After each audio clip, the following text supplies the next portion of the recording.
Hello everyone, welcome back to my channel. Today in this video I would like to show you how to lock WhatsApp without installing any apps. So let's begin our video.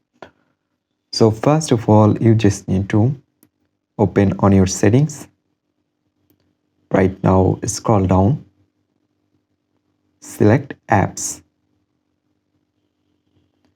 Right now there have an option app lock, select it. And if you want, you can give your lock pattern or fingerprint. I give fingerprint.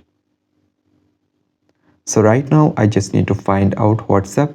So I simply find it, just enable it. So after enable, let's back and open your WhatsApp. And here you can see right now your WhatsApp locked. You need to give your fingerprint or lock pattern, otherwise you cannot open it. So that's it guys. I hope you can understand. Hope guys this video can help you. Don't forget to like and subscribe to my channel.